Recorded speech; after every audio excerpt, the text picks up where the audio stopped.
Good afternoon, and thank you for joining us for this papal visit update. It's been a very busy schedule for Pope Francis in Cuba.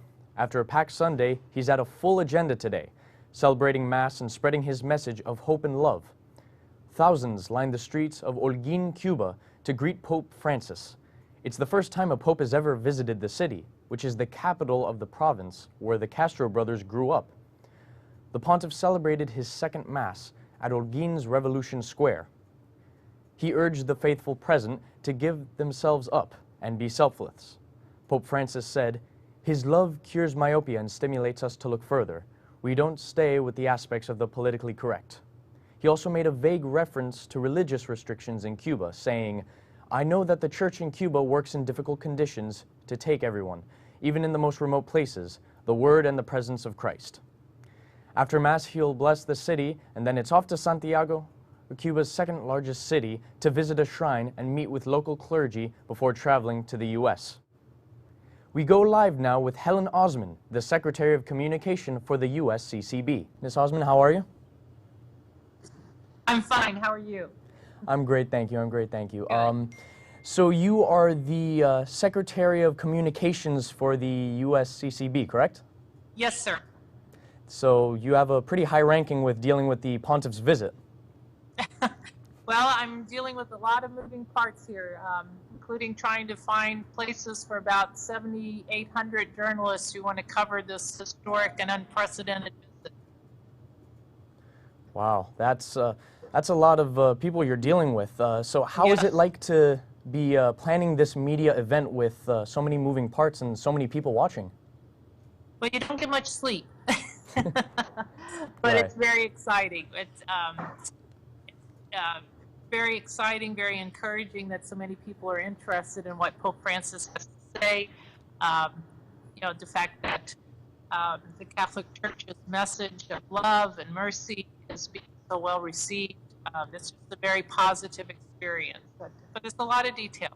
He is a world leader like no other. And so there's high security concerns. There's great interest from the public.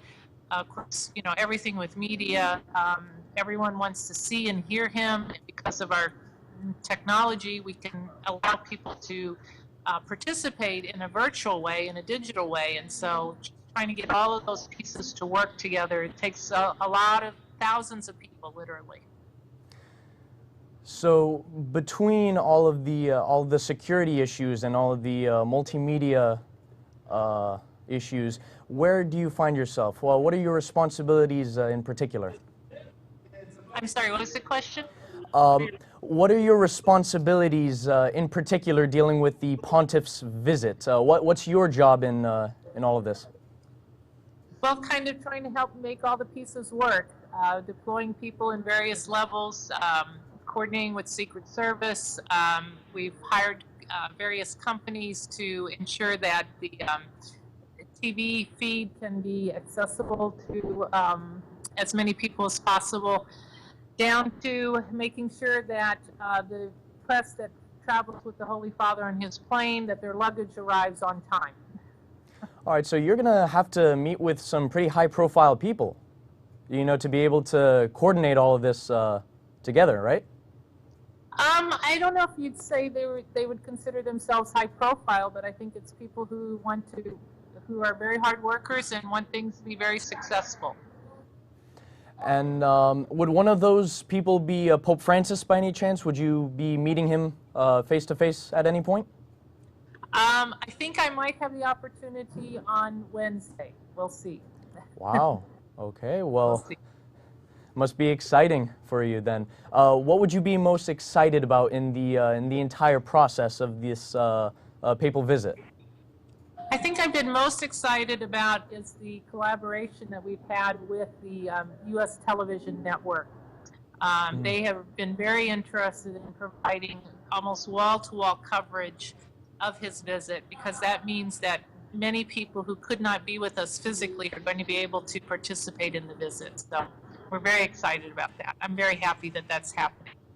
That's great. And if I'm not mistaken, that's what Pope Francis would like to communicate to everyone, that Yes. hope and love is meant for everybody, to share with everybody, even if you can't be there in in a bodily presence. And Yes, that's right.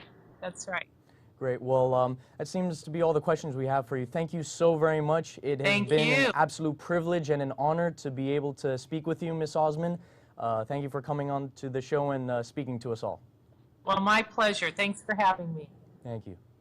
Thank you for joining us on this afternoon update of the papal visit. Join us tomorrow as we continue our program at the regularly scheduled time. I'm Stephen Calles, and thank you for watching.